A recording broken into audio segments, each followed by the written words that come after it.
Wa yasqutul fardu bi fi'lil ba'di. Di pendapat ashah di atas mengatakan fardu kifayah dasarnya kewajiban di atas tiap-tiap individu mukallaf dasarnya. Tapi wa yasqutu, dan gugurlah kewajiban fardu dengan sebab dikerjakan oleh sebahagian mukallaf saja.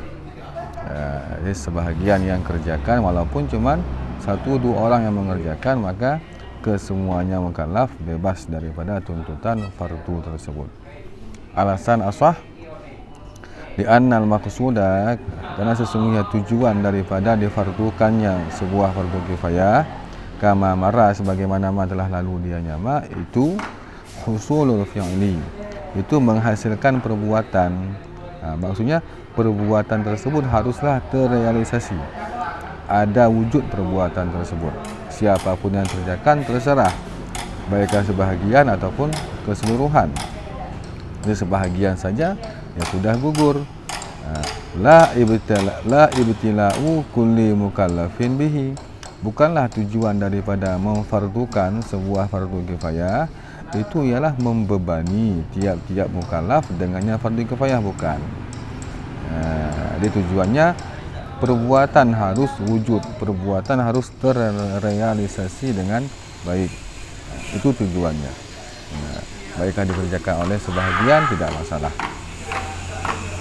Yang penting adanya orang yang mengerjakan tajhiz mayit dalam sebuah balad. Ada 1 hingga 10 orang saja sudah cukup. Terbebaslah fardu kifayah untuk seluruh penduduk balad. Tidak mesti seluruh penduduk balad mengerjakan tajhiz mayit tersebut. Wala bu'da fi suqutil fardhi 'ani syakhsi bi fi'li ghairihi, dan tiada jauhlah, dan tiada jenis jauh, nanti tiada jauh dalam pikiran kita, fi suquti, pada gugur sebuah fardu daripada seseorang dengan sebab dikerjakan oleh yang lain daripada seseorang. Kewajiban untuk seseorang, tapi andai kata orang lain yang kerjakan juga terbenar, terbebas seseorang tersebut daripada beban kewajiban.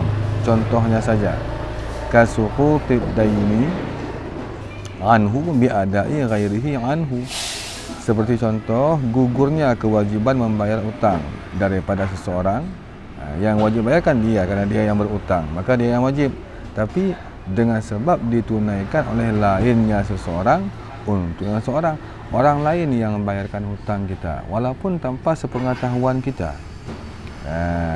Seseorang berutang tapi yang lunasi orang lain tanpa sepengetahuan yang berutang pun enggak masalah, bebas dia daripada kewajiban membayar hutang. Demikian juga fardu kifayah, bebaslah kewajiban seluruh penghuni balad dengan sebab dikerjakan oleh sebahagian penghuni balad. Waqila, ini qila muqabil ashah di atas. Kata pendapat ashah di atas, fardu kifayah itu kewajiban dasar untuk seluruh individu daripada sebuah balad, contohnya. Sedangkan qil berpendapat fardu bermula fardu kifayah itu sabit alal ba'di, di atas sebahagian penghuni balad saja, lal kulli, bukanlah di atas keseluruhan. Jadi ketika adanya tajhiz mayit, maka kewajiban, kata qila, dalam mengerjakan tajhiz mayit hanya sebahagian daripada penduduk balad tersebut, bukan atas keseluruhan. Itu kata qila. Warajjahahul aslu, dan menguatkan akan pendapat qila tersebut oleh kitab asal Jam'ul Jawami', wifaqan, karena sepakat, karena cocok beliau asal, biza'mihi lil imamir razi, dengan klaim beliau bagi Imam Razi. Dicocok beliau dengan pendapatnya Imam Razi, itu asal. Alasan qil mengatakan seperti itu, lil iktifai bihusulihi minal ba'di, karena memadai dengan hasilnya fardu kifayah daripada sebahagian yang kerjakan. Jadi terlepasnya beban fardu kifayah, kata qil, kan cukup dengan dikerjakan oleh sebahagian saja. Maka peletakan fardu kifayah kewajiban hanya untuk sebahagian, bukan untuk keseluruhan. Itu dasar alasan khilaf. Dan juga khilaf membawa dalil yang lain, wali ayatin, dan dikarenakan ada sebuah ayat kata khilaf, wal takum minkum ummatun yad'una ilal khair. Dan hendak adalah minkum sebahagian daripada kamu, itu sebuah golongan yang mengajak, yang mendakwah oleh mereka ummah kepada kebaikan. Itu dalam ayat tersebut akan khitab perintah Allah Ta'ala, hendaknya ada dalam sebuah balad, sebuah negeri, itu ada satu golongan yang mendakwah, yang mengajak orang untuk kepada perbuatan yang baik. Itu kan minkum sebahagian kata khilaf. Pada kata-kata minkum itu pedoman khilaf. Wa ujiba anil awwali, dan dijawabkan daripada dalil khilaf yang pertama, yang khilaf katakan lil iktifai tadi. Dengan apa dijawabkan? Bima marra, dengan barang-barang yang telah dahulu dia nyama, min annal maksuda, daripada sesungguh tujuan itu menghasilkan perbuatan, bukanlah tujuan membebani tiap-tiap mukallaf dengan perbuatan fardu kifayah tersebut. Jadi tidak perlu dibebani seluruh mukallaf untuk semua, tapi hasil perbuatan dikerjakan daripada sebahagian orang saja sudah cukup. Jadi sebahagian saya yang kerjakan sudah cukup, bukan berarti ketika cukup dikerjakan oleh sebahagian, pembebanan hanya untuk sebahagian, bukan, dibebankan untuk keseluruhan. Tapi dikerjakan oleh sebahagian saja, ya terbebaslah beban daripada keseluruhan. Yang penting perbuatan itu ada, husul perbuatan. Tapi bukanlah pembebanan untuk keseluruhan mukallaf, bukan. Sedangkan khilaf berpatokan dikarenakan terpadainya perbuatan dengan sebab dikerjakan oleh sebahagian, maka beban pun hanya untuk sebahagian, tidak mesti seperti itu. Ditolak oleh pendapat ashah. Memang terpadai perbuatan tersebut dengan dikerjakan oleh sebahagian, tapi pembebanan itu untuk seluruh, bebannya saya untuk seluruh. Tapi ketika sebahagian kerjakan, maka terlepaslah beban tersebut. Wa anisani, dan dijawabkan daripada alasan yang kedua daripada khilaf, itulah beliau membawa ayat dari khilaf, wala takum minkum, ya. Di ayat tersebut bi annahu, dengan sesungguhnya kata-kata wala takum minkum tersebut itu dalil pada gugur fardu kifayah dengan sebab dikerjakan oleh sebahagian. Bukan cuma itu satu dalil untuk fardu kifayah. Jadi jangan cuma khilaf berpatokan itu saja ayat dalil sebagai untuk fardu kifayah, bukan. Benar itu sebagai dalil untuk fardu kifayah, itu dalil yang menunjuki yang dilalahnya bahwa fardu kifayah bebas beban untuk keseluruhan dengan sebab dikerjakan oleh sebahagian saja. Benar. Tapi tidak boleh itu saja. Jam'an, karena kita himpun di antara segala dalil. Kan dalil yang lain akan ada dalil yang lain yang menyebutkan tentang fardu kifayah, kewajiban di atas keseluruhan. Contoh di atas juga ada qatilul ladzina la yu'minuna billah. Itu kan dalil fardu kifayah juga, yang mencakup dia dalil untuk keseluruhan bebannya. Beban untuk memerangi kaum-kaum kafir. Itu kan untuk keseluruhan kita. Tapi ketika ada yang kerjakan sebahagian, maka bebaslah yang lain. Maka ayat wal takum minkum itu sebagai bentuk takhsis, bentuk walaupun memang secara keseluruhan dibebani, contoh daripada masalah perang tersebut, tapi ketika sebahagian yang lain ada mengerjakan, maka bebaslah beban untuk keseluruhan. Dengan dalil wala takum minkum ummatun yad'una ila khairi. Yad'u kan dakwah kan bukan cuma sekedar dengan pidato, ceramah, mengajar. Berperang juga dakwah. Mendirikan agama Allah itu termasuk dakwah. Jadi wala takum minkum ummatun itu sebagai bentuk pentakhsisan umum pada ayat qatilul ladzina la yu'minun. Jadi secara umum memang semua takluk beban fardu kifayah. Tapi ketika dikerjakan oleh sebahagian wala takum minkum ummatun, maka bebaslah. Jadi kita mesti gabungkan dalil-dalil yang lain. Jangan cuma berpedoman satu dalil saja. Wa 'alal qauli tsani, dan berdasarkan pendapat yang kedua. Andai kata kita berpedoman kepada kata yang kedua qila tadi yang mengatakan kewajiban fardu kifayah hanya terbeban pada sebahagian saja, pada sebahagian penduduk daripada balad contohnya. Maka jika kita pegang pendapat tersebut, maka juga muncul tafsir lagi. Fala mukhtaru, maka bermula pendapat yang kuat berdasarkan pendapat qila itu kama fil asli, sebagaimana pada asal, itulah dalam jamu jama'ah al ba'du minhum, itu bermula ba'd mubahamun, bukan minhum, mubahamun, itu yang mubaham. Jadi kan qila katakan kewajiban fardu kifayah hanya dibebani kepada sebahagian penduduk saja. Sebahagian itu siapa? Siapa sebahagian itu? Rupanya sebahagian tersebut itu mubaham personalnya, tidak tertentu. Tapi intinya sebahagian penduduk saja yang terbebani. Maka kata qila faman qama bihi, ini qila menurut mukhtarnya, nanti mukhtar berdasarkan qila, maka bermula siman yang mendirikan yaman bihi dengan fardu kifayah, saqatal fardu bi fi'lihi, niscaya gugurlah fardu dengan sebab perbuatannya si siman tersebut. Jadi memang yang terbebani ialah sebahagian kata qila. Tapi di ketika sebahagian itu tidak mesti siapa dia, siapapun boleh yang mengerjakan kata qila. Maka andai kata ada yang mengerjakan, maka terbebaslah seluruhnya. Seluruh yang lain, ba'ad yang lain, ya. Wa qila muayyanun indallahi ta'ala. Dan dikatakan orang muqabil mukhtar ni, di ba'ad yang terbeban fardu kifayah tersebut itu sudah ditakyin,kan, tapi indallah, tertakyin menurut Allah Ta'ala. Hanya Allah yang tahu, berarti kita enggak tahu siapa, penduduk juga enggak tahu siapa yang muayyan indallah. Maka cara terbebasnya, ada kata qila, menurut qila ini, yasqutul fardu bi fi'lihi wa bi fi'li ghairihi, gugurlah oleh fardu kifayah dengan sebab dikerjakan oleh si muayyan tersebut.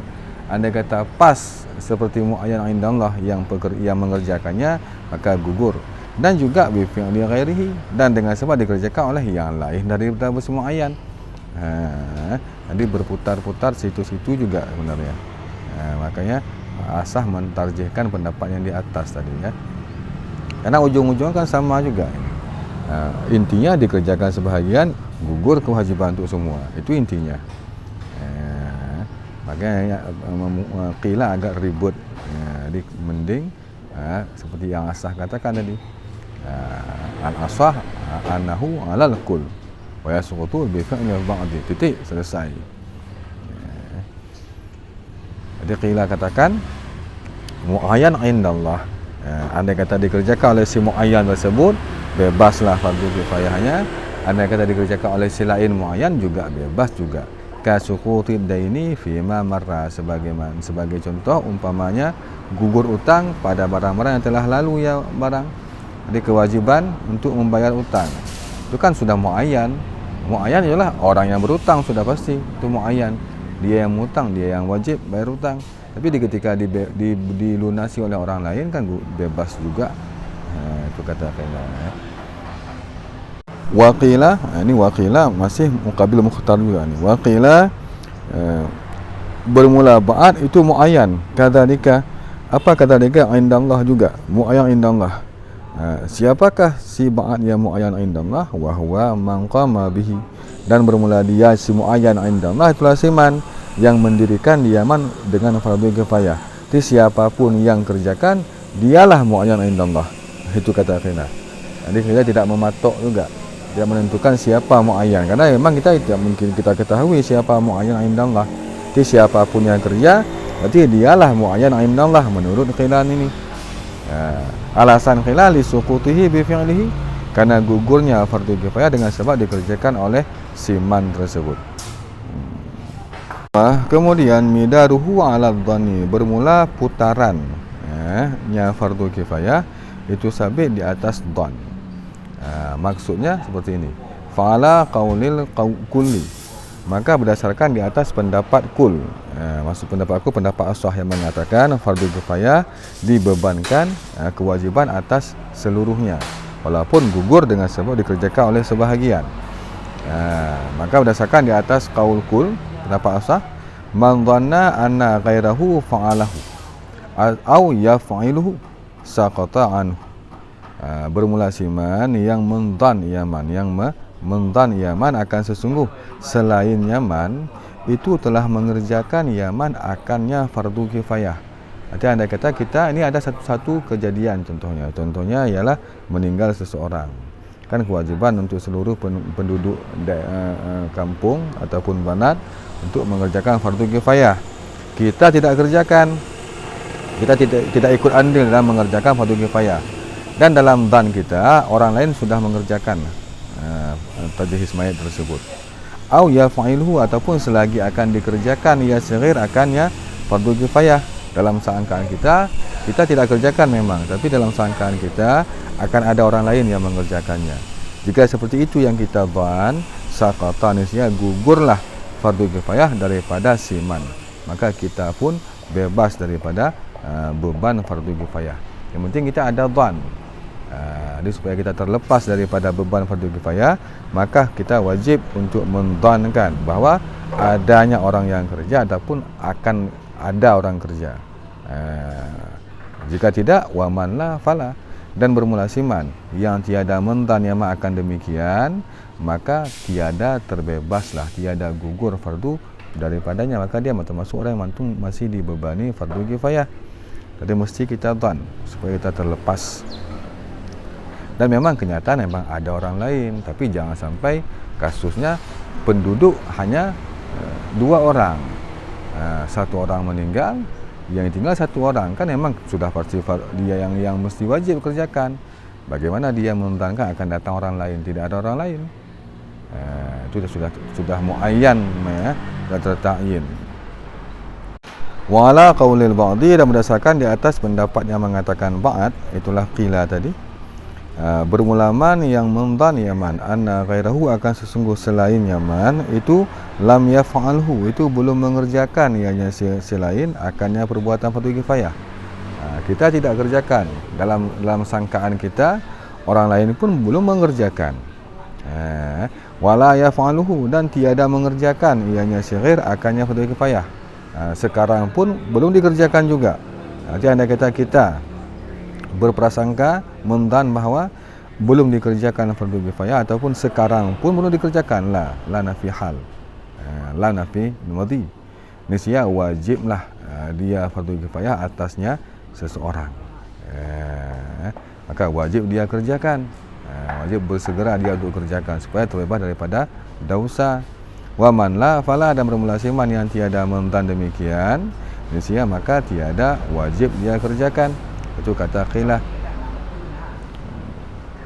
Wa alam, ketahuilah olehmu annal kulla, akan sesungguh seluruh mukallaf dalam satu balad contohnya, lau fa'aluhu ma'an, andai kata mengerjakan oleh mereka mukallaf seluruh mereka akan fardu kifayah ma'an, sekaligus satu balad semua bergerak mengerjakan sebuah fardu kifayah, niscaya waqa'a fi'lu kullin minhum fardan, niscaya jatuhlah perbuatan tiap-tiap daripada mereka penghuni balad akan ke fardu.